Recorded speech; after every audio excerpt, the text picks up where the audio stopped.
Go. People believe that the paranormal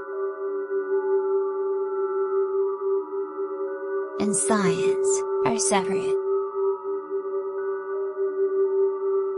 But what they don't know,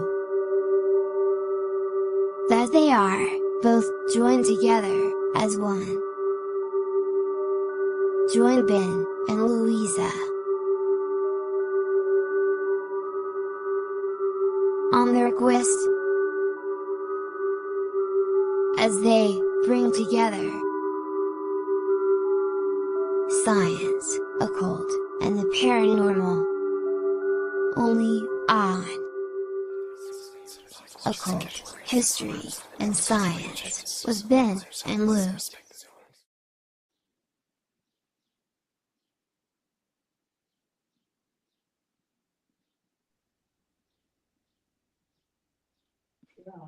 Yeah, everything just froze up like mad, This which is a we've bad never, omen. ever had on this show. That was just weird. So, Oh no. ladies and gentlemen, boys and girls, you've all been waiting for it. Everyone has been bombarding Kate all week, bless her, with questions. And yes, it is that time for Kate is going to interrogate me. There is no other word for it. So, Kate, it's over to you and the people watching. Thank you. Thank you so much, Ben. I want to thank everybody for sending me their questions. Really, really appreciate it. It's helped me a lot with formulating all of the questions and the structure. So thank you so, so much. This is the first time you've been interviewed, right, Ben? There's been a few times, but this is the one that is down to the T. Right. I've been interviewed just me. Right. No Usually pressure then. Lou's here. Yeah, usually Lou's here to translate for me. She is at the side. Yay, thank you, Lou. Desperate times. Yeah. Excellent, thank you. No, honestly, it's a great pleasure. Thank you so much, Ben. Huge respect to you. You're a very intelligent man. So thank you so much for opening up and letting me ask you all of these lovely questions. I do want to say a disclaimer for you, Ben. Please don't take any offense at the questions. I know you won't anyway, but I've tried to cover believers, skeptics, viewing things from many, many different points of view. Also a lot of non-believers of what you do and what you study. So I've just tried to cover all grounds, and I hope that if there's a question that you don't want to answer, or you're just like, yeah, I can't answer for any reason, then just say pass and I'll ask you another question. No questions asked. Go for it.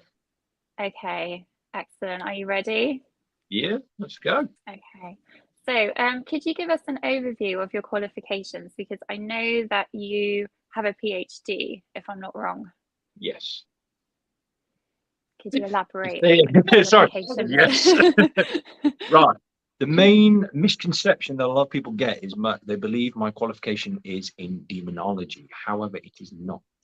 My main PhD qualification happens to be in cultology, which is the study of old religions and old religious practices.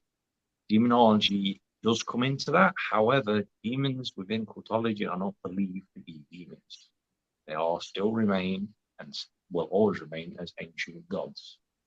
So as someone found out, or those that I know are on here that saw me and Luke at the weekend, you will realize that as a demonologist, I don't believe in demons,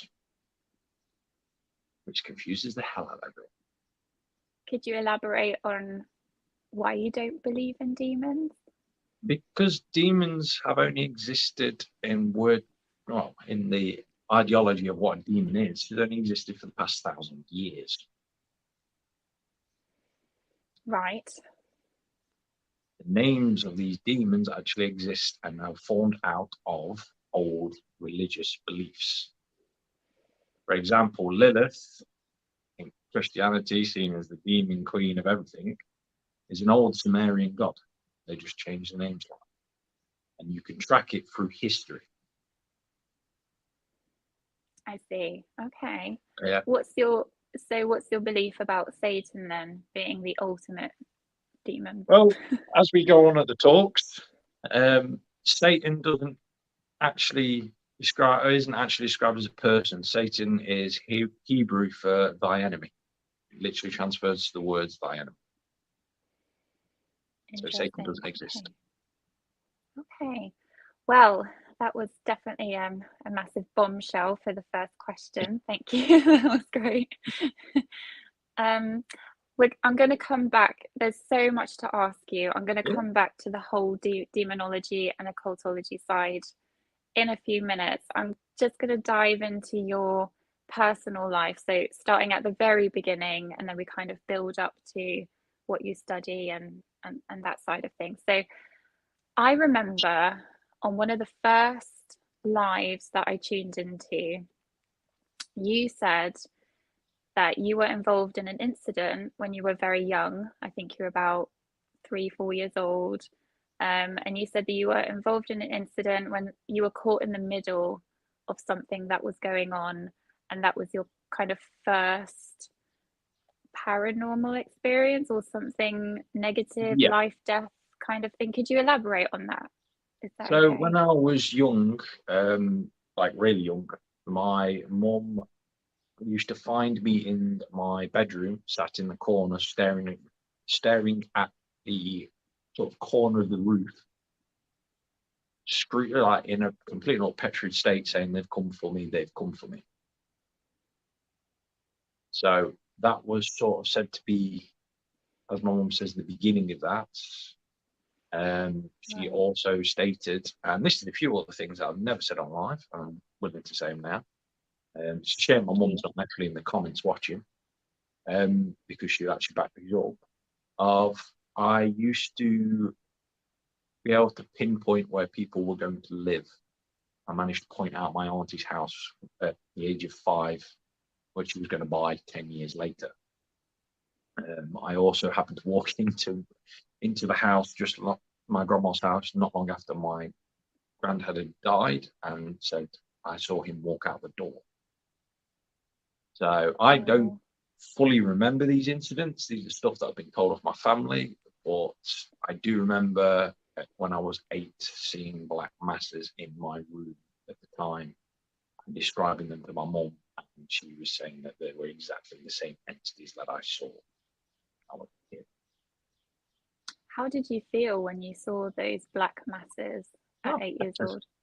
Petrified, like anyone else that can't explain what it is at the time.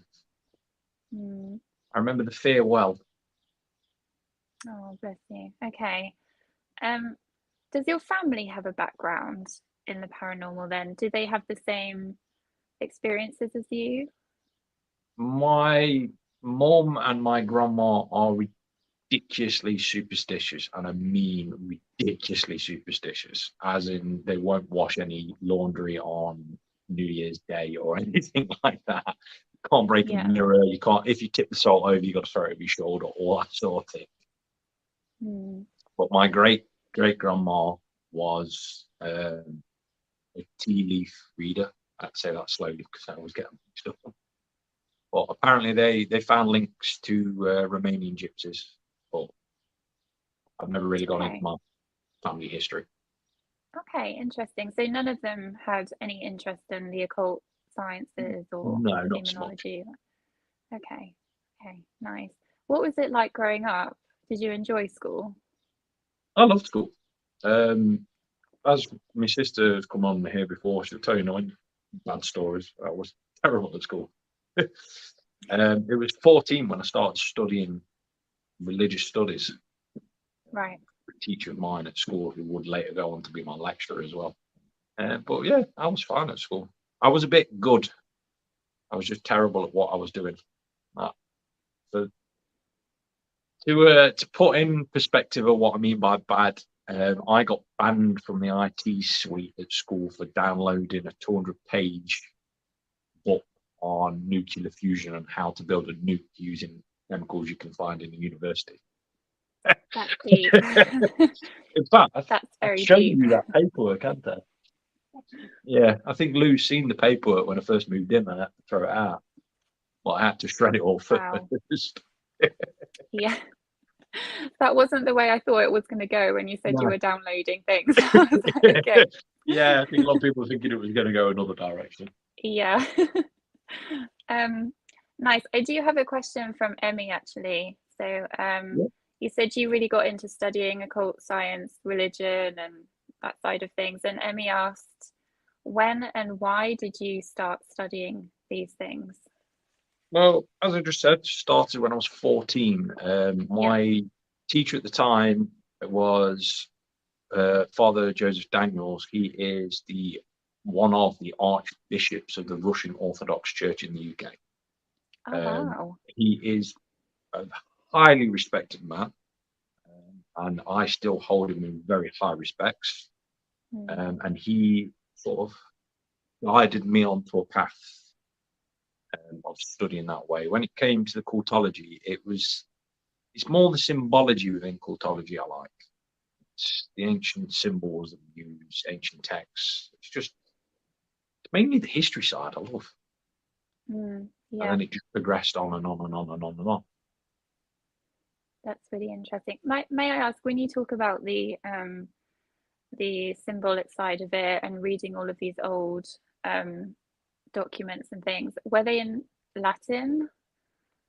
Some were in Latin, some were you going back to like ancient Egyptian language, Sumerian Okay. language, Babylonian, Arcanian, Greek, uh, 16th, 17th, 18th century English. Wow. It's handy having someone that can translate Latin where you can throw stuff to them every so often. It is, isn't it? Yeah. It is, yeah. Nice. Yeah, It's good. that's really interesting. Like as a young teenager, looking through all of those things, did you get help with the translations back then, or was it stuff that had already been translated that you were studying? Some of the stuff I got help with translations, but yes, a lot of the time it was sitting around in front of books and translating stuff, then taking it over to university, seeing if anyone will check the translations for me, and then coming Sure. back and forth, back and forth, back and forth. Nice. And what was the course that you did at university? So this is the one that everyone always asks: how do you get into it? Right, I started, and you're gonna have to bear with me because this is long-winded. So I did religious studies. Then I casually drifted into theologian studies. From theologian studies, I went into religious history. This is where you Right. start to learn more the ancient beginnings of histories. For example, with Christianity, you go beyond Judaism, you go into Zoroastrianism. Right. Then you go from you start learning there. Then you come sort of slip into cultology studies from there, where you start to learn the practices of people like John Dee, Kelly, all these sort of people that you might have heard of, might not have heard of. I'm quite happy, by the way, at the end of this, guys, put the photos of the books up that I used for this. They're really interesting reads. Yes, please. And then I dropped into that, and then it became into cultology, and then it was history of religions, and then history of demons, even. I use demons quoting, and then that's how I ended up where I am now. That's amazing. Speaking of my sister there, I remember the frustrations. Yes, she does. She remembers me screaming at computer monitors and pads. So for a PhD, you have to write a thesis. Yes.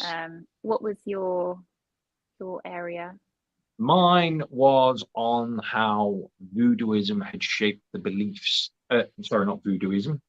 African beliefs had shaped the voodoo movement as it reached American shores. Oh wow, that's very rare. I don't think I've seen anything on that before.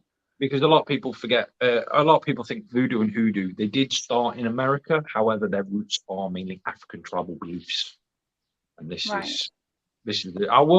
I have got a friend at the minute who's trying to find out going through my old laptops and that lot through my databases, trying to find out where it is written, because I wrote it down and I saved it somewhere. He's trying to find a copy, and when I get the copy, I will gladly post it up for you all to read, because it's quite an interesting read. Yeah, that would be amazing. I hope you find it. I do, because it was a really nice piece. Yeah, nice. Thank you, Ben. Okay. No. Natasha asks, does Ben have any defining paranormal events in his life? And if so, did they influence your chosen areas of study? Other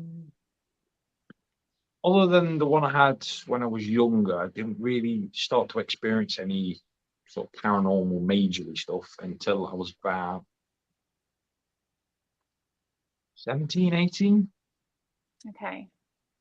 And then some of the events got interesting, some didn't. Paris Catacombs got interesting. Never going back there again. You have That to was, tell us now what happened. You can't. there was a few of us, to put a long story really short, and Liv will agree Sure. with this. Basically, we was going down a tunnel. We'd gone past the tunnel, entered into the cave system. We all heard something that come up, and these are seasoned people, along with a university professor on cultology. We turned round and went, do you know what? Some things are best left alone and mystery. So we just legged it. Okay. Wow. Is that to do with the number of skeletons there are in the Paris catacombs? Well, people think the Paris Catacombs is literally just all skeletons. It's not. It opens into an actual cave system that carries on down for about another 2-3 miles. Yeah. And no one's ever really fully explored that to the point. Okay. Interesting. You have to elaborate a little bit more on that at one time. Bit of one there for you. My sister, did you give me a paper copy to keep when I was correcting your spelling? I might have done it. You might have it somewhere. So it might actually still be a paper copy of it. Fingers crossed. Definitely. That would be super interesting. So I've asked you about what you did after you left school. You went on to do the PhD and further study, further education. You spoke about your teacher in occultology and what you were studying. Is there any other guide or teacher that influenced you or helped you along your journey? There is a few. Some of the theologian teachers down at Cambridge, Oxford, they did help me a lot. Okay. But other than that, it was mainly Father Daniels that pushed me along the route of what I became. Were there a lot of people that were studying with you? Because I can't imagine it was very popular at the time. There was, all in all, I think there was about 6 of us. Wow. Okay. And then about I think it was either 2 or 3 years after we'd finished, that whole section of study was taken down because no one was doing it. So they moved it aside to bring in other curriculums. Yeah. Would you like to do it as like a full-time job? Is there ever a possibility to use it in that way? For those that are aware at the minute, it is starting to become a full-time thing, as I am slowly starting up myself, teaching people along this sort of route. As all of you that watch the show are aware of this. Yeah, I would, if I went over to America, I would be raking it in because Americans are obsessed with it. But in the UK, not so much. Yeah, sure. You get the odd call from like police, and I mean the odd call. If they happen to come across anything like satanic practices, they like to get someone out to explain it all. That's about it. Oh wow. Okay. Interesting. Has that happened to you? Just when you're saying It that. happened to me a while ago, and I mean a while ago when I was in Derby. Me and my lecturer at the time, Father Daniels, went out to it and just had to explain to the police what they were actually looking at, and that's about it. When you say what they were looking at, was it like They had, symbols or? without going into too much detail, they'd Sure. used blood of things to do patterns and markings all over a sort of small building. We had to go down and explain Okay. what it was, just Okay. because they were taking the photographs, obviously, for a case. Right. The explanation of what they were trying to do, kind of thing. Right. Were they legit Satanists or were they just? They got some of it right, they got some of it wrong, but beyond that, I don't really talk much about it. Fair enough. Thank you. Do you ever get annoyed that people call you a Satanist? I can imagine that gets quite wearing. I don't think I've ever actually been called a Satanist. The only time I got called a Satanist was by Josh when I was doing Exploring. Yeah. He was stuck. He said, "Oh, you're a Satanist." I was like, "No, I'm not a Satanist." And then I explained it a bit more, and they just went nuts. Yeah. Okay. Oh, that's good. Okay. I was expecting like whole crowds after you and just being like witchcraft and I've Satan. had a few dress downs from religious people. I will say that. Okay. Fair enough. So I want to move on to something else that you said recently. You said that you had written a book during the course of your life so far, and you intend to burn it. Can I ask what it's about and why are you going to burn it? I thought this question might come up because a hell of a lot of people are asking about this. The reason I'm going this book that I've been writing, it's nothing to do with cultology or demonology or anything like that. It is a personal diary of notes that were taken during, say, a bad period in my life. And Okay. I believe sometimes you just have you have to let things go. And this is me letting go of this. It's just closing a chapter in my life, shall we say. Sure. Is it like a type of therapy for you to write things down? And nice. But okay. for those of you that have got me personally on Facebook, trust me, you've seen enough quotes out of that book on my Facebook page to last you a lifetime. I'm going to come to the quotes in a minute. So how would you describe yourself? Because some people call you the Dark Lord. They question they question if you're a medium, if you're a sensitive. Like, how would you actually describe yourself to people who are asking? Well, I always describe myself as being a knob, straight out. Straight out. I am not a medium, and I get mistaken as a medium a hell of a lot. I'm not a medium. I believe everyone is sensitive to a certain degree because the human body is a ridiculously brilliant scientific instrument. But other than that, yeah, just a knob. Anyone that knows me knows I've got a terrible sense of humour. And I will ramble like that. You have a very good sense of humour and you're very intelligent. So just take that and run with it. You're not a knob. Don't be silly. People believe that I'm intelligent until I do stupid things, which Louis currently sat by the side of me smiling against. He knows, he can tell you some of the stupid things I've done. I mean, you can be super intelligent and lack common sense. You know, there needs to be a balance somewhere. So it's there. May I ask about your grimoire? When did you start this black book, grimoire, whatever you want? What do you call it, Ben?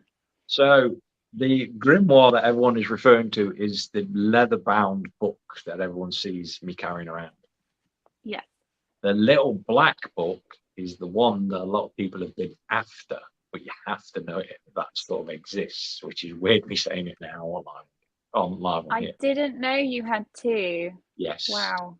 Okay. The grimoire is the leather-bound one that everyone sees. For those of you that saw Exploring with Josh, he managed to get a little glimpse into the book over my shoulder.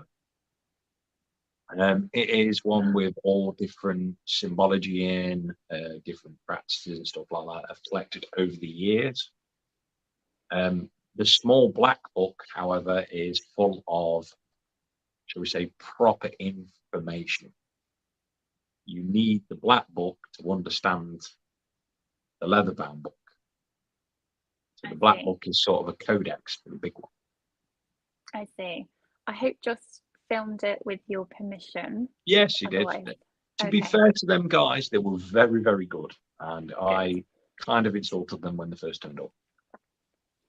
Good. Excellent. I'm going to come back to the episode with exploring with Joss and exploring with fighters. Yeah, I'll come back to that in a little bit. I have probably the next question to give you is from Emmy, and Emmy asks, what are the worst and best experiences you've had with demonology? I don't think they're going to go public. No. No. We're only saying no. The grimoire, well, my leather bound and my black, I'm never going to go public ever. There's a good reason for it. Best and worst experience.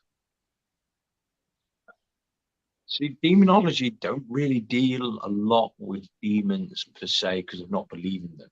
But paranormal wise, one of the worst experiences has got to be the Wales case, which you hear us talk about a lot, where the lady in question, bless her, was literally ripped to pieces. The photos, for those people that have seen them, that have joined us on events and seen them, I think I've showed you them, Kate, haven't I, before? Yeah. That was, yeah. Is that poltergeist activity? That was a highly aggressive entity, shall we say. It was not a human spirit, a highly aggressive entity. But yeah, that was probably one of the worst ones I've seen in a while. She was very badly scratched, injured. She was, bless her. What happened to her after? Once we'd finished, she was fine, bless her. But eventually, Elaine ended up getting cancer, and she is no longer with us, bless her. Oh, I'm sorry. But before she went, she gave me permission to obviously use the photos for teaching because she never wanted it to happen to anyone else, and that's what we do now. But I always mention her. I've always got a little bit of a soft spot for her because she was such a lovely lady. Oh no, I am sorry to hear that, Ben. That's awful. And then the best, so I'll go with the most funniest because I've already warned Lou that I was going to mention this because it is funny. Was moving on an aggressive human spirit from a strip club. Okay. Wasn't expecting that. Yeah, that was an interesting one. That was quite funny. It was this. The gentleman was pinning the women down to their beds by their throats when they were sleeping. Oh my gosh. At the time, a friend of mine was working there, and the ladies upstairs didn't even know how to get in touch with us. My friend just turned around and went, I happen to know someone who can do it. Went in, did it, and it was the most funny yet awkward thing that I've ever done in my entire life. Wow. So you've been talking about passing spirits over. So what you essentially do is you do get call outs to exorcisms or moving. Not so much exorcisms, because exorcisms are performed on a person. We mainly get called out to do, say, neutralizations of houses. I see. Okay. It's political, isn't it? I know you're laughing, but it's the most political word I can think of. Yeah, crossing over, cleansing and stuff like that. Yeah. I use neutralizations because not necessarily you're going to move the spirit off. Sometimes they just want a meet and greet kind of thing. So may I ask, from a skeptical point of view, you said that these women in this strip club were being pinned down by their neck onto the beds and they were scared and horrified that these things were happening. How do you know it's not just their imagination, or they're just making it up, or? That's where the fine line exists in the paranormal world. Mm. But when you can look at someone in the eye, and trust me, I had to look only in their eyes because it was the most awkward place I've ever been in. And I mean awkward as hell. You can genuinely see the fear in their eyes. Mm. And when you say to someone, this is it, and they'll get panicky, and then you suddenly notice the small little bruises that had formed on their necks, you know you're dealing with something properly. From a medical point of view, how would you know that it's not a medical condition or they're not on drugs to be hallucinating like that? See, the lucky thing is with drugs is when you've worked in a bar, like me and my sister used to, you can tell when someone's out of their face on gear. Mm. And also, a lot of the women, believe it or not, at a strip club, they do have a lot of like talk circles so that none of them are dealing with issues because it's a very toxic environment. It's a toxic environment that they can be involved. Of course. So yeah, Yeah. when there's multiple people talking about the same thing, then you start to see the difference. This is where the line resides in paranormal. You can tell when someone's lying, and you can tell when someone's being honestly truthful. Yeah, sure. I'm going to come back to men. Yeah, you've got a few questions as well in here that are being thrown in. Got one from Jeanette. The Wales one sticks with me. Yeah, people that have seen it. But how would an entity that aggressively latches onto someone like that? It can be through absolutely anything. Anything can cause what's known as an energy attachment. I will do a show on it as well, guys. Yes, please. In the next couple of weeks as well. We'll do one for it. Me and Lou will go into all the details on that one. But yeah, I think that's it for questions. Oh, okay. Apart from I've got to shout out Andy. Hi, Andy. Hi, Andy. Hi. Hope you're well, Andy. Okay. I'm going to come back to mental health in a little bit. I just have a couple of questions to squeeze in. I have a feeling this might run into two chats. We'll see. We'll see how much we can cover. Got half an hour. I'm a little bit scared because I've still got 2 pages, but yeah. So Damon said, he said this many times on the live, that he could see demons peeping around his door frame because of you. What is that about? Is that not just his imagination? Or no disrespect, Damon, it's just like, you know, people would question that, right? Why is he seeing demons around his door frame? If I was to show you, I'm trying to think of an object to use for an example. What object could I use as an example? I don't know what example you could give. No. If I was to, it's really hard to explain this. Do you want to converse with me first before you say it live? No, it's fine. I'm trying to figure out how to explain this. If I give you, I don't know, if I give you an orange, and I've got an orange in my hand and I've painted it green, put a twig in the top. Because it's green and it's got a twig in the top, you're instantly going to think it's an apple because your mind relates to that's an apple. Okay. But it's only when I say remove my hand, you see it's an orange. Because your mind has already related the image to what it is. You instantly see. I had to explain this once ages ago, and I can't remember how I explained it. So you see what you want to see. It's only until it's unveiled that you realize what it really is. Yeah, you will familiarize yourself because if you've seen, for example, films, we see. When I say demon, everyone instantly thinks of a red figure with horns, tails, bats, and everything like that. Because that's the image you've been given. Right. So your mind will see something and it will think that is the image straight away. It'll work that image out. Okay. Because that's all you know that image to be. So when you scale it back and understand more, because this was in the early days of us starting out. Mm. Yeah, clouds, for example. You mind trying to make sense of the image of a cloud? Yeah. Into something. It's that kind of Okay. thing. Lou explains better. So trying to figure out an image of a cloud, it can be many different. Yeah. Yeah, it's what your brain tries to make sense of it as. Yeah. We look at a cloud, Okay. you might see a dog, I might see a cat.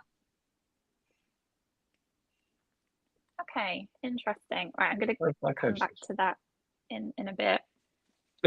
I tried, guys. I tried so hard to explain it in a simple manner and completely lost it. You might need to do a whole live on that, so we'll come back to that one at some point, definitely. But no, I get what you're saying. It's conditioning your brain to open and be more. As my sister said, it's not just him. Oh, Anyone that's worked with me and Lou will be able to say the same thing. okay. They always experience something slightly strange. Okay. Pretty sure, Kate, you've had your own experience along Well, with the others. Before the live, when me and Ben were just chatting, I did have a massive orb go across the camera, which just came out of nowhere, and that's never happened before, so that was weird. Yeah, we'll leave it at that. I don't want anything else going on. So do you have spirit guides? Because a lot of people in this who are gifted in the paranormal world in that way would say they have spirit guides, that they're protected. Do you have anybody following you or protecting you? Do you have a spirit guide? I have, shall we say, things that protect me. Again, anyone that's ever, I'm going to pay for saying. What's these spirit guides? Just go spirit guides. Okay. Just yeah. We do have spirit guides that look after us. Anyone. Yeah. So that's plural. You have more than one. As Lou says, spirit guides can come in many different shapes or sizes, and not necessarily all human. And what do they do? They tend to look after us, watch over us. Anyone that's ever worked with us, and I'm looking a lot towards the guys in the comments, will understand exactly what I'm on about. So it can be human or not human.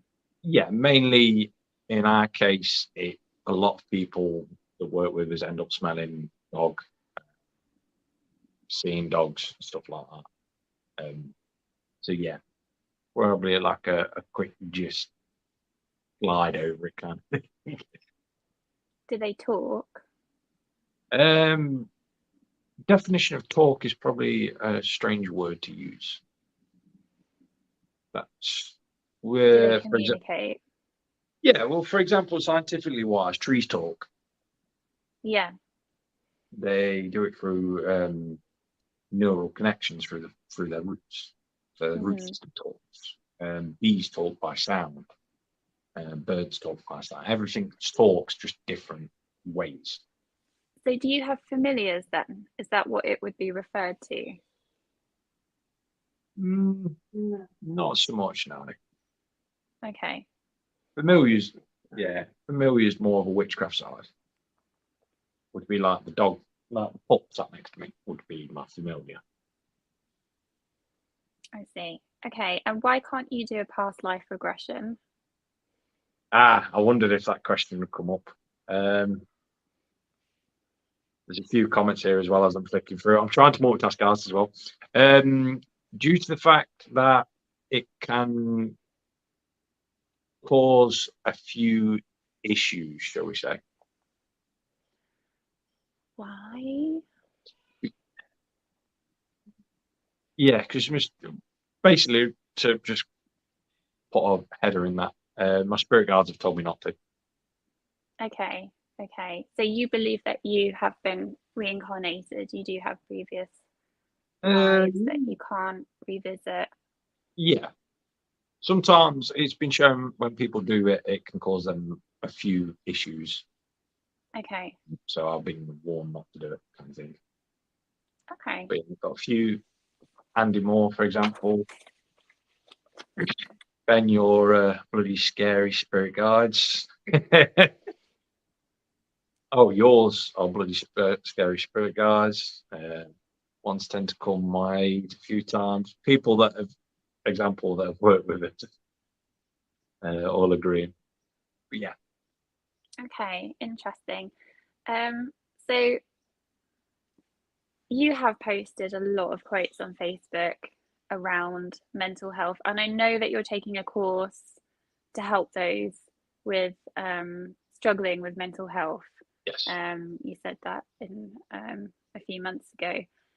I'm guessing that this is very important, especially in your field of study. Do you think there's a bit of stigma with studying occultology, demonology, and mental health, and people just think you're a fruitcake basically because you're doing this stuff? Within the paranormal world, there is a very large stigma to mediums or I'm sort of people that they are on the borderline of schizophrenia. Yeah. There is a very thin line between it. However, you can determine the difference quite easily as well. Medically, you can also determine the difference. There was a medical study done between a medium and someone who was schizophrenia. They monitored them for 24 hours, and they found that the chemical imbalance in the body's changes along with neuron patterns in their brain, Yes. heart rate. Yeah. This has been done a few times as well. I think the reason this main thing has come out recently is because a report has come out a couple of months ago actually on this sort of thing. Yeah. Yeah. As for my quotes and mental health that I fully support, is everyone that has watched the show for a couple of years now, you all know I suffer from depression quite well. I am bipolar. I refuse to take medication for it. I've been very close to the line a couple of times of, shall we say, talking to you for a Ouija board. And yes, sorry to hear that, Ben. no, I openly talk about it now because I found that it helps, and just stealing this opportunity as well stealing the opportunity now while we're on about it. Guys, anyone that is watching this, if you are having issues or you feel you have no one to talk to, please email the show. We would rather talk to you than having to put a tribute up to you because you've passed on. Honestly, no one is alone. Just reach out and talk to us. You're not going crazy or anything like that. Take it from us. We're the crazy ones. That's really nice. Thank you, Ben. And I'm sorry to hear that. And I'm glad. We definitely need you in the other dimension, definitely. Okay, nice. Really, really nice. How is the course going, by the way? The course it's come to a bit of a stump because I started arguing with the people that are in charge of the course because they're doing what everyone does for mental health. They're trying to put it into categories. You can't put everyone into a bloody category. It doesn't work. No. Mental health is personal. You can't just put them into a category and go, yeah, you've got this. Yeah, you're this. Yeah, you're this. This is why we say anyone that has issues, please get in contact with the show. We can put you in the right place and get you talking to the right people. Lovely. Thank you. Yeah. Totally agree with that. Would you ever start your own cult? Just why not? We did have one at university. Wow.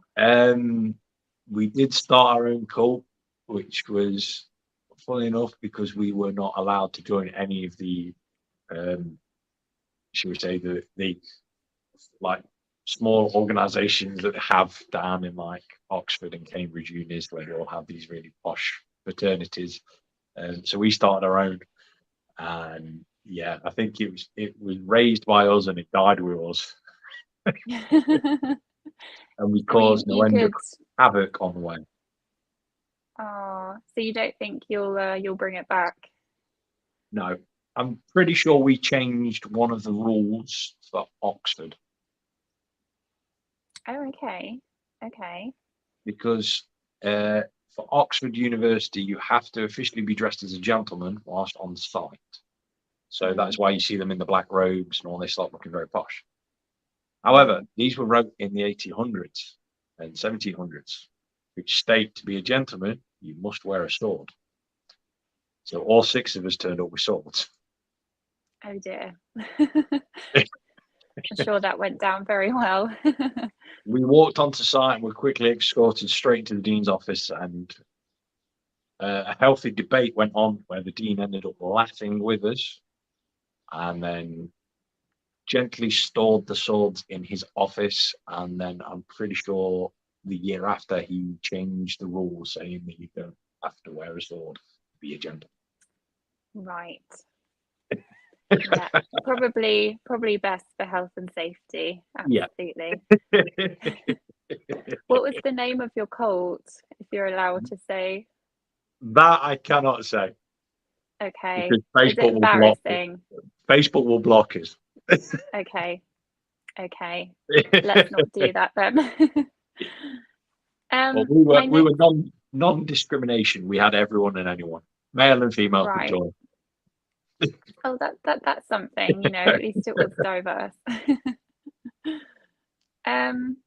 So I want to move on to, you had access to Oxford, Cambridge, Egyptian and the Vatican libraries and Romanian libraries. Yes, I had access All of to those. the Oxford and Cambridge University libraries, where a lot of John Right. Dee's and a lot of the 1800s, 1700s, 1600 manuscripts were kept. I had access through a friend of mine to a Romanian church that had a lot of manuscripts there as well. Egypt, I got a small chance to go out there and study. A friend of mine is the curator, is now one of the curators for the Egyptian Museum. Okay. Wow. Yeah. With the Vatican, that took me a while. I only literally got, and anyone that's seen Angels and Demons, you would not even get close. No, that was one of Nico's questions. So he asked, how did you actually get access to the Vatican? So this is a pure case of, it's not what you know, it's who you know. And I needed literally 2 images that happened to be on the same piece of paper. If they hadn't been on the same piece of paper, I would probably still be trying to get access now. However, I managed to get access through lots and lots and lots of favors being given, all this sort of stuff going out. I managed to go out there and I was given literally the book was laid aside. I went into a small room, it was laid aside. There was a gentleman with me at all times. He laid the book out on the page. The page was covered on the other side of the book, so I was literally only allowed to see the 2 images. That was it. Did you have to wear gloves? I had to wear gloves, was pretty much strip searched on the way in. He was only allowed a piece of paper and a pencil. That is it. Mobile phone wasn't allowed in. Nothing else was allowed in whatsoever. Yeah. It's top secret though, isn't it? You can't, there's nothing like it. What's there is what's there. Yeah, not so much top secret. There's a lot in the archives, right, which are the proper locked off, no one's getting into the archives. This was the Vatican Library. And the Vatican Library, again, you have to be a scholar to be able to get in, sort of thing. Right, I see. I know people have always asked it, and I did show Kate at the beginning. This is one of the images that I've used before. A lot of you've seen it on the show. Could you describe what that is then, exactly? This is 17th century Italian seal for protection. Now, as I've described a few times, when it comes to cultology, everything in black is what is originally found. In red is what is added and found through all the different texts to create the image that you have. Now, you'll notice that there's 2 blank spots. That one and that one. They're the 2 images that I went to go and fetch. It took me 6 years to get just 2 images. 6 years. Oh my They God. reside within that small black book and the leather-bound book. Hence the reason it is never going to be made public. Yeah, fair enough. Wow. Okay. Is the seal Latin or Italian, did you say? The 2 seals are neither. Okay. They are Hebrew. Oh, okay. I'll get you thinking. I think I might come back to that when I ask you about religion. Yeah. I'm just looking at time and I'm not sure, like, do we have 10 minutes or can I go over? You have 10 minutes, guys, and by the look of this and by the amount of questions, I think Kate's gone. If everyone would like me to do another one, we can arrange to do another one. Can we do part 2? Because I've only done a page and a half. I know you had like 3 pages of questions, and Yeah. I think everyone's been. I keep seeing everyone posting up questions as well. I am seeing them, guys, but I'm like trying to answer as well as multitask. But yes, Do you want to catch up with the comments, Ben? we can do a bit, but there's the odd people like just saying hello and agreeing and stuff like that. A lot of people are agreeing with stuff. Got Nico, so that's a seal of protection only. What kind of things does it protect? I will go on to that one day because I am going to do a show fully on that seal. We do have a lot of shows lined up in a minute, guys. Yes, don't worry about that. Oh, no, I am caught up on questions. Sorry. No problem. Okay, that's great.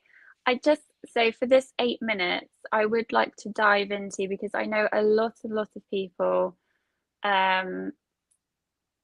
want to talk about the episode that you did with Exploring with Fighters and Exploring with Josh and the other people with them. Bless him. Seth, yes, and Steve Ronan, I think. I don't want to miss them out. I'm sorry, guys, if I missed you out. But yeah. I don't remember the other one. I think it was Steve, yeah. I think it was Steve, yeah.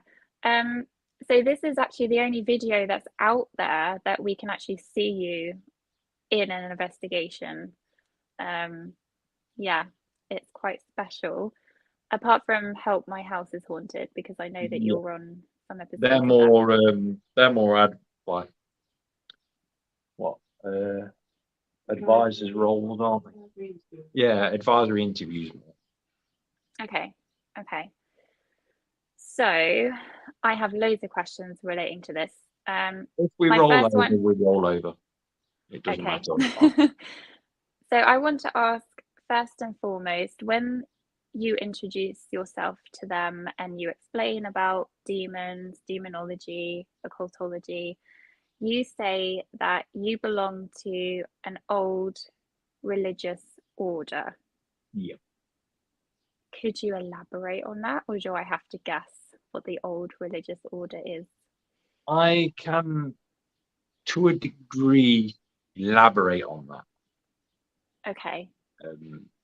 Because you've mentioned Anubis or Anpu, you've noticed Kali, ferrymen. That's more my belief than anything. A lot of people have been trying to work out my belief for many years. So your belief in the old religious order that you belong to are different. 2 separate entities, yeah.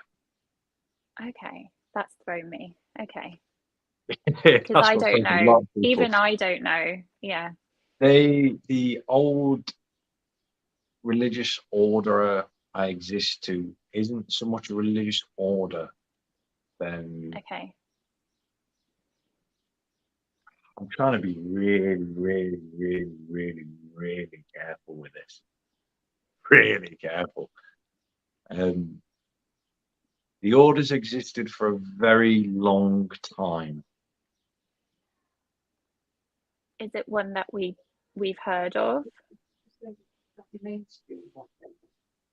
then you've got Yeah, as Lou says, the best way of putting this is you've got your mainstream orders, like Yeah. your Freemasons, your stuff like that. Everyone knows. Hmm. And then you've got your ones that they're there if you know what you're looking for, but if you don't, let's say there's. Okay. I'll be Ambiguous. really careful with it because I know one of them's watching because I know he's watching, and some groups will. There are always a mainstream group that claims to be them, but they are not. I'll leave it Is it at that. anonymous? No, not anonymous. I know a few guys that are part of Anonymous, and they are absolutely insane guys. But no, it's not, and I'll leave it with that. Okay. Okay. Just because I like Right. to, as Damien says, I like to do the carrot on stick, but I will literally get shot if I'm not careful. Right. Okay. Okay. I have some more studying to do. Let's see.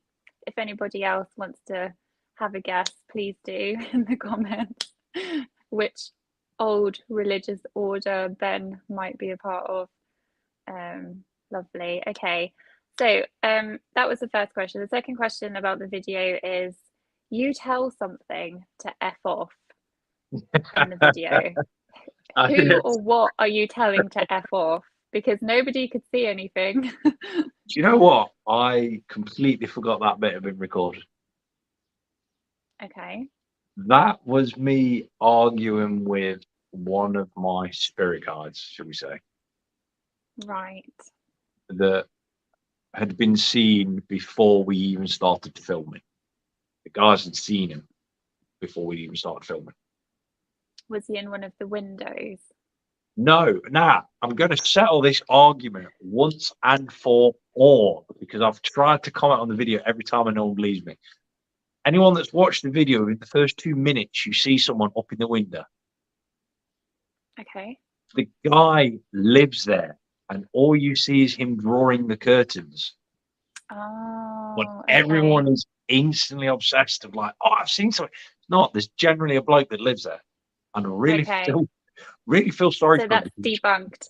Yeah, that is officially debunked. I Okay. live there, and the place is literally in the middle of nowhere. Yeah, it's a beautiful place. Yeah. It's Woodchester, right? Yeah, Woodchester Manor. It is a beautiful place, but it is about 20 minutes away from the main road. Wow.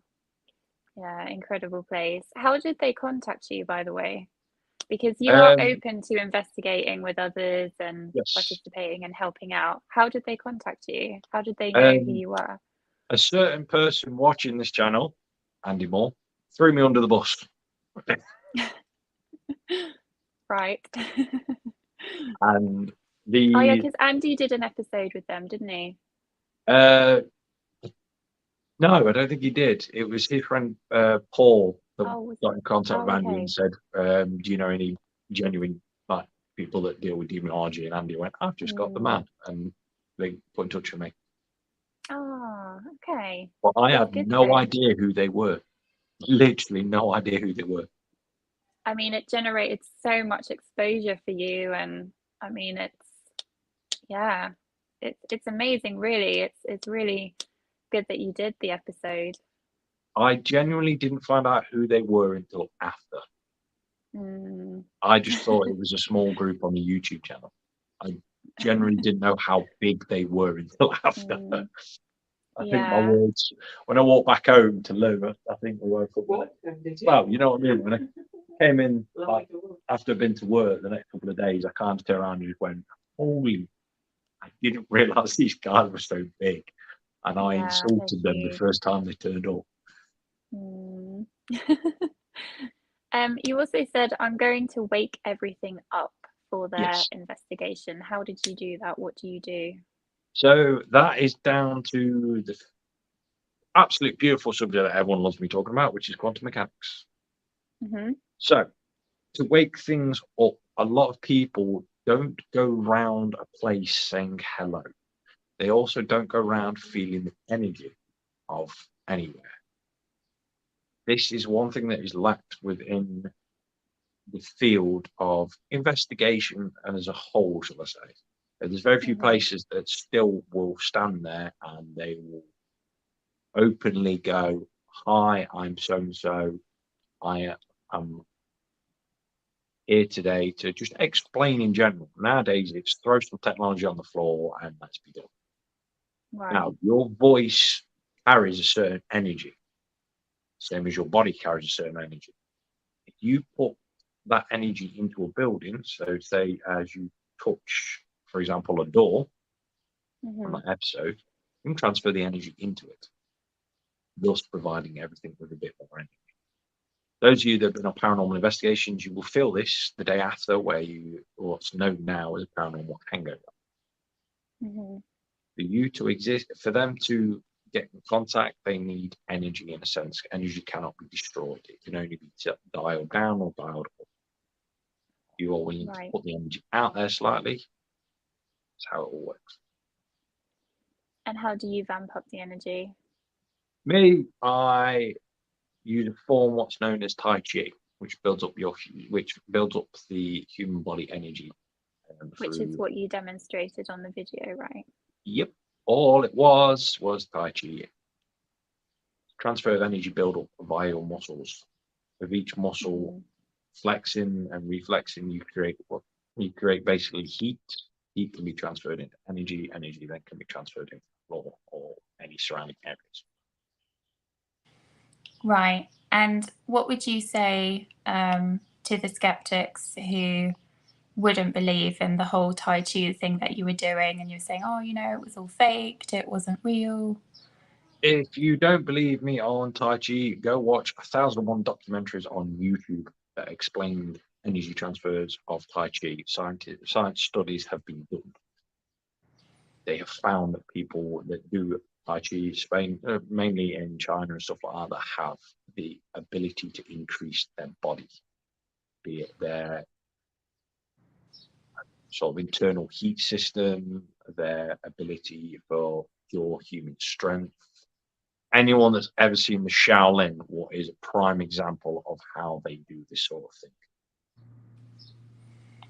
Nice. Okay.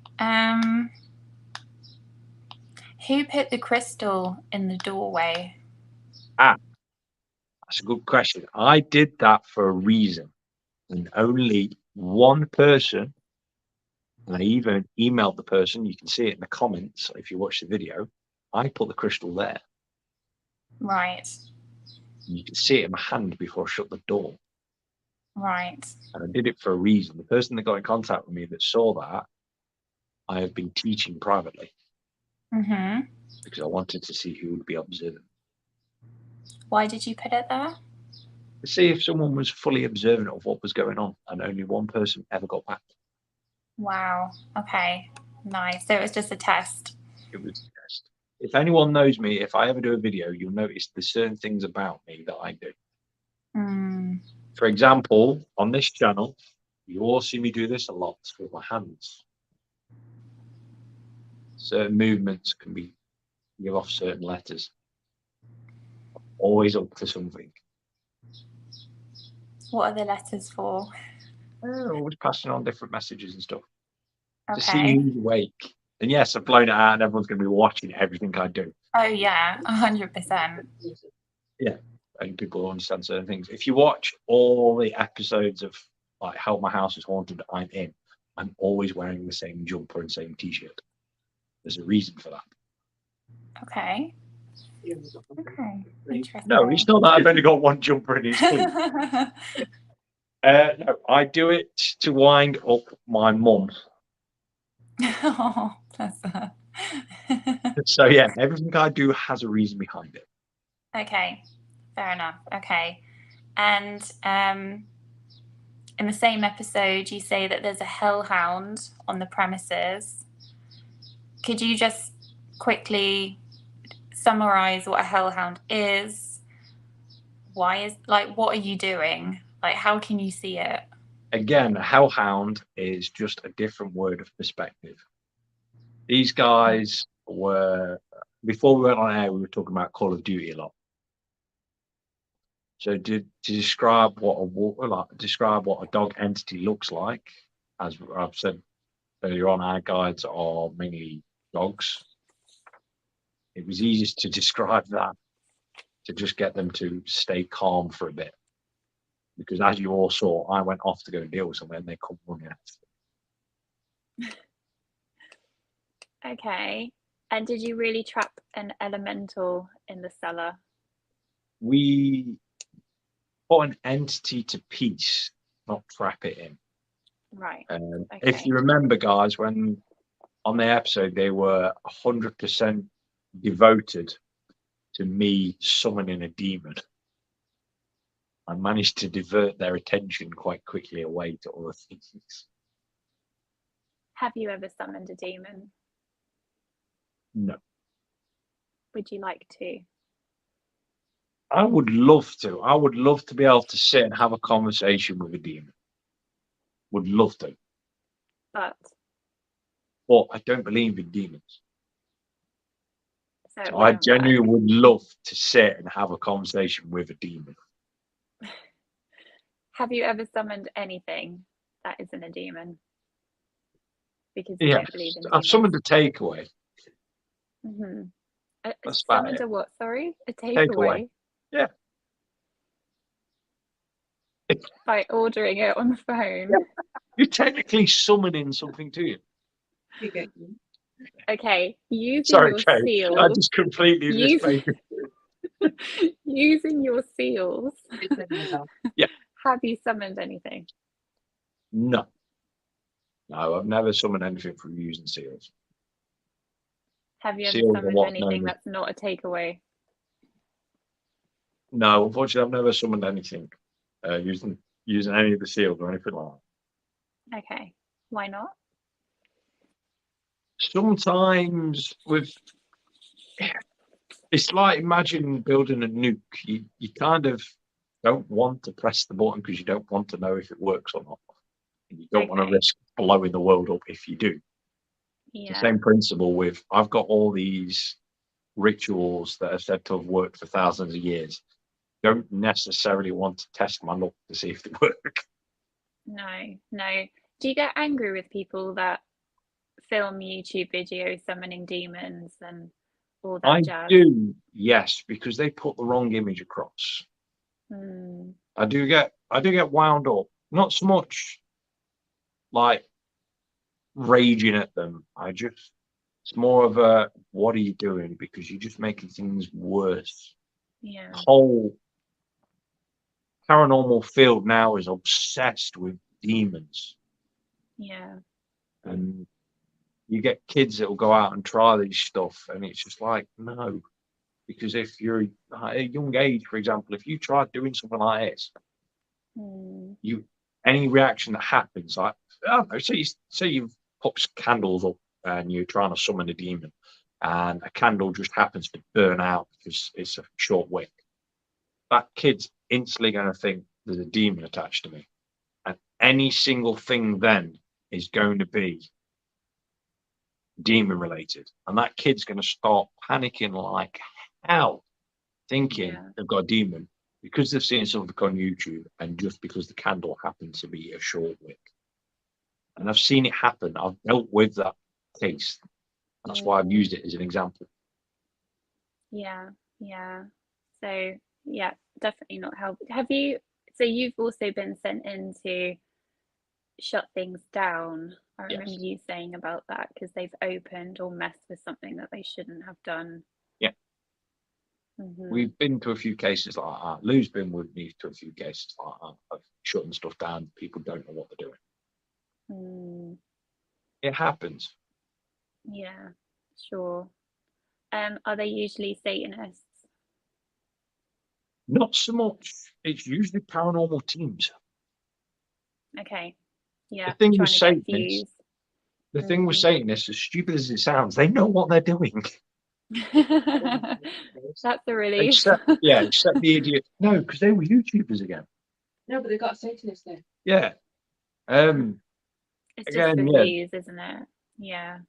They know, Satanists know what they do because they'll sit down and research it. YouTubers won't. No. That's the thing. I'm going to ask viewers questions. I mean, I still have a page of questions, but I thought if I just ask the viewers questions first, and then we can decide if we want to continue. So, Just got one here. oh, hi, Nino. Sorry, I'm trying to focus again on small writing. I've learned a lot in this live session. Big believer in all cosmic energy. We have Kate, who have been amazing as ever. Ben, thank you for all your information, religious orders. I can only think of in the top of my head is and Templars. Yeah, Templars. Yeah, Nino. again, they're actually a subsection of the Freemasons. You have two sets of Templars. You have the ones that are now Freemasons, and you have the Templar themselves. Templar themselves still are more of a private group that protect a lot of heritage sites down in Jerusalem. Right. I'm very intrigued about this because we do have a Freemason. I don't know the collective noun of it, like in the Freemason town. order In the town where I'm living at the moment. So it's a bit, I'm very intrigued by that. Nice. Yeah. Say 20 minutes left of the show. We'll wrap up at 9, so everyone's not getting bored. Are you sure? Yeah.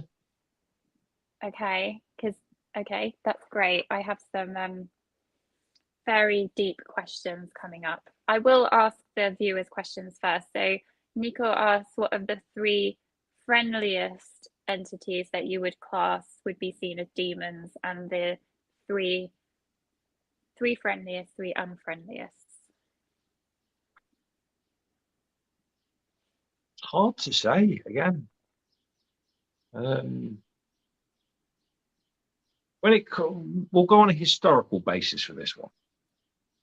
So Mammon being one of the friendliest ones, who's portrayed as being one of the most evil demons going, actually helped Noah's son with the mathematics needed for the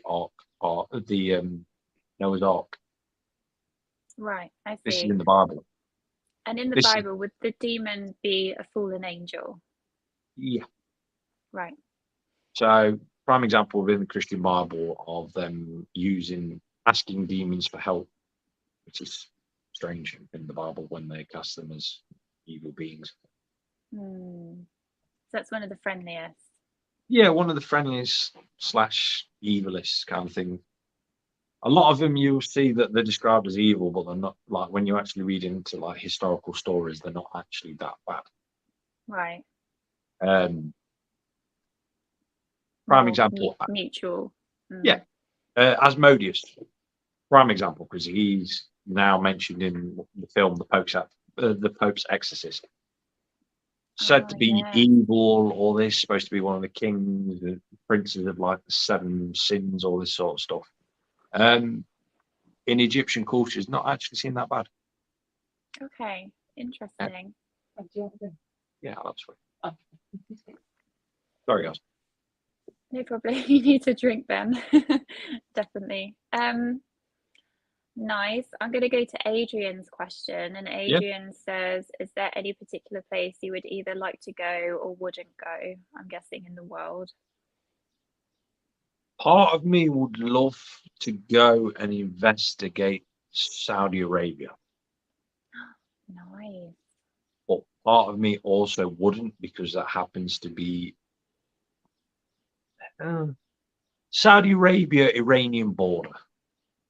Okay. Because technically Iran is still at war with the jinn. They actually have records of them going into skirmishes with the jinn. Could you just briefly describe what a jinn is for those? A jinn is a higher entity more than a demon. A jinn is considered high. So you've got, say, jinn, angels, demons, kind of thing. Jinn are considered as highly aggressive towards mankind. Because they're so high in the. Supposed to be born out of fire before humanity even came about. But yeah, there are actual reports of jinn going to, Iranians being sent to fight jinn at a police station. How recent? 2000, 2013, 2014. Okay. But yeah, they still classify themselves as being at war, a spiritual war with jinn. Only country in the world. How do they fight them? Said to be shooting, stuff like that. Jinn are supposed to take on the human body, right, forming the human body and be able to fight them in that way. I guess if you could go and investigate, you would find out. Oh yeah, I'd love to go and find them. Hmm. Interesting. Okay. And is there a place you wouldn't like to go, just for Adrian? I don't know really. I'd quite happily go everywhere. I Okay. wouldn't go back to the catacombs. No, that's I need true. to Yeah. because Lou wants to go, but I won't go as deep into the catacombs again. Okay. Black Forest. Yeah, Black Forest. I probably wouldn't step foot in Germany. Oh, the reason? It's supposed to be one of the darkest spots in the entire world, and even I wouldn't push my luck there. But again, I probably still would be stupid enough to go and have a wander in it. I've heard that the suicide forest in Japan is quite high up as well. Yeah. It's not See, a again, very I'd nice place. probably be stupid enough to go in there. Oh, well, interesting places despite their darkness. Robert asks, after clearing a home of bad, troublesome spirits, how do you keep them from returning sometime in the future? If the occupants did not invite the spirits back, he says, I have been burying special objects on the four corners of the property. Frankincense. Not sage. Just burn frankincense, not sage. We know Never how you burn feel about sage. Sage doesn't work. frankincense. Frankincense Okay. has been used for thousands of years. Burn that. And that's for protection. Yeah, it just brings an equal balance to the house. Okay. Nice. And also following Scarlet Witch, she always has good things for protecting the home, doesn't she? Yeah, check out her show, check out Lou's show. They'll all have ideas on protection. Yeah, great. Okay. What entities have you encountered in everyday life? So you talk about jinn, you talk about your spirit guides, you talk about black masses, you talk about elementals. What do you actually see on a day-to-day basis, and what do you do, like, if you're just living your life, you're working and these things pop up, you're not investigating in that moment? I've had it a few times when I've been working, where I've been to like working on houses, like cutting the gutter off, and you've seen entities appear at the window. You just carry on. You just carry on. Wow. Okay. You've not been asked to interfere. You've not been asked to go there and do anything. You just leave it to it, same as you would anyone else. Okay, nice. Have any ever scared you though? That sounds quite terrifying, that you're just working and Not something so much. pops up. I'm mainly focusing on the very large circular disc that is cut in concrete about 4 inches away from my leg. So I tend not to. I've already buried the saw into my leg once. I kind of try not to cut my leg again with it. Ouch. Yes. Oh, that makes me feel horrible. Yeah. It was fine. I was up. The funny thing was, when I went to the hospital, I was that drugged up that I have a thick sort of, best way of describing it is a farm accent. And they had to get in a woman who was, I can't remember if she was from Lincolnshire or Lancashire, to translate what I was saying, because she was the only one that could understand me. I was down south in Reading. And I've been up north. Oh yeah. So Yeah, different worlds, north and south. So yeah, that was bad. The divide is real. Yeah. Oh. So what is the darkest riskiest thing that you've ever done with what you've learned? Because you said you haven't summoned anything, but Oh,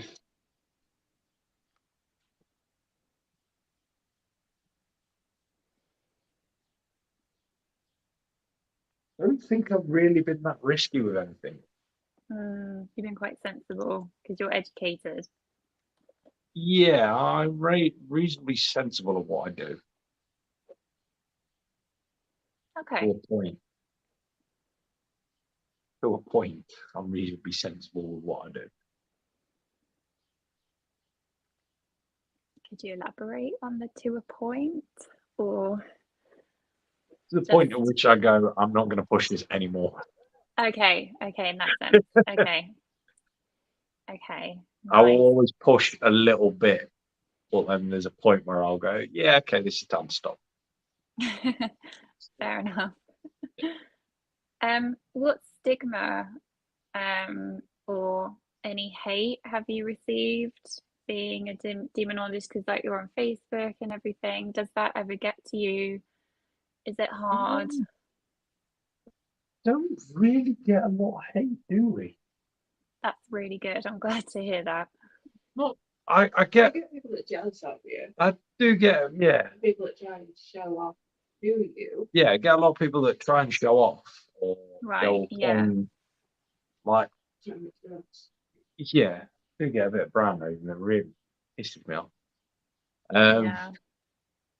No, it's mainly people, only people that get a bit nasty towards us as if they've done a degree. It's taken them like 4 hours on the internet, and I Oh, start okay. ripping it apart and just go, look, if you want to learn, I'll quite happily teach you. But then they One of get those. aggressive. Yeah, then they get aggressive because they know they're right because they've done a 4-hour diploma. It costs them 30 quid. I'm like, okay, mine cost me about £40,000 and has taken me many, Yeah. many years. Yeah, I can imagine that's quite frustrating, definitely. So, if you could study anything else, if you didn't, you've studied occultology, demonology, all of that side. If you could study something else, what would you choose if you would like to add to Physics, that? physics and Physics. quantum mechanics. Oh, you should do it then. I do in my Definitely. spare time. I do study quantum mechanics in my spare time. Okay, nice light topics. Yeah. I've got a couple of friends that I've met over the years. One of them is a lecturer at MIT who happens to teach Wow. quantum theory, and I am forever bombarding him with questions. I can imagine working for MIT. That's amazing. Nice. And what do you do to switch off from it all? What do you do just to relax? What does the Dark Lord do on his day off? I spend time with my lovely wife What's it like because she's currently pointing a gun at my head. No, me and Lou are very chilled out. She does help me a lot, so I do spend as much time as I can. If not, I'm usually on my laptop playing Red Dead Redemption. Oh, okay, the new one. Yeah, Red Dead Redemption 2. Okay. I am a big Nice. gamer at heart as well, which my stepdaughter absolutely loves because she now has a Quest 2 VR headset. Oh, that's amazing. Yeah, gaming is it's good Yeah. escapism, isn't it? It takes you away. Nice. There is actually a game that I've tried to play, which ironically was called The Demonologist, where you go around exercising Oh. people. It is really hard, really, really hard to play, Oh no. especially I when you haven't spend the heard of that entire one. game running around with a cross. Is it upside down? No, it's so confusing. Such a confusing game. What's your greatest fear? Bit heavy now. What's your greatest fear? I think I've lived through my greatest fear. Which is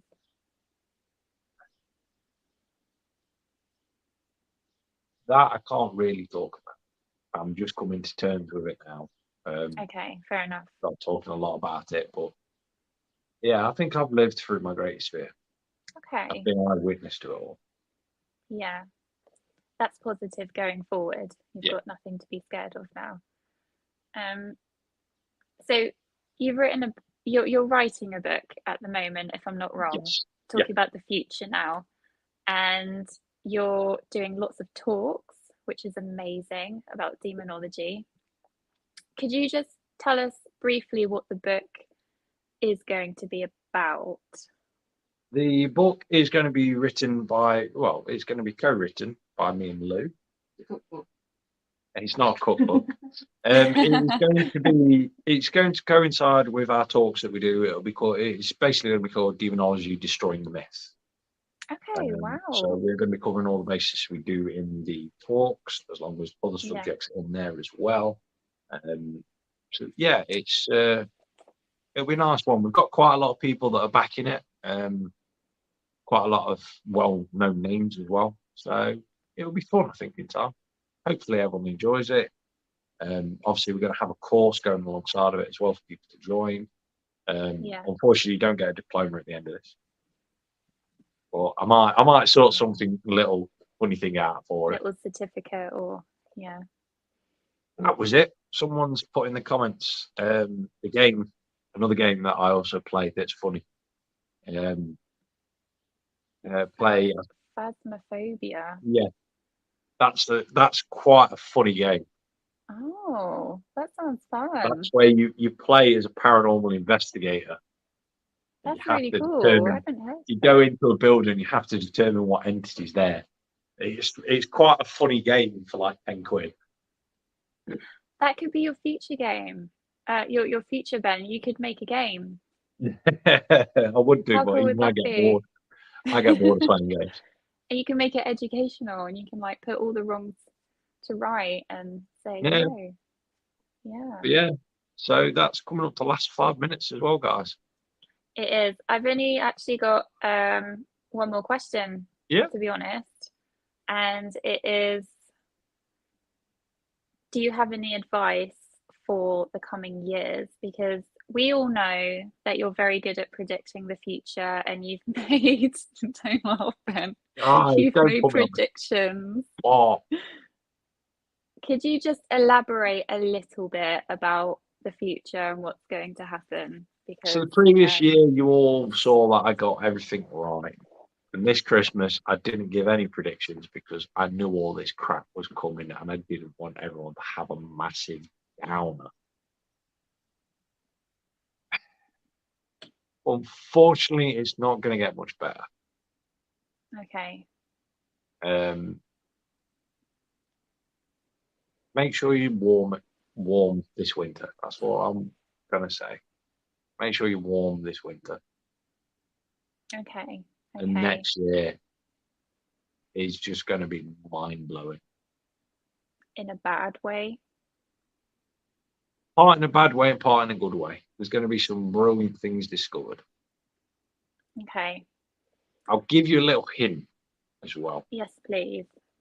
So, how many of you can remember the asteroid that passed through our solar system a while ago? They couldn't work out what it was because it slowed down as it entered our solar system. Mm-hmm. It's coming back.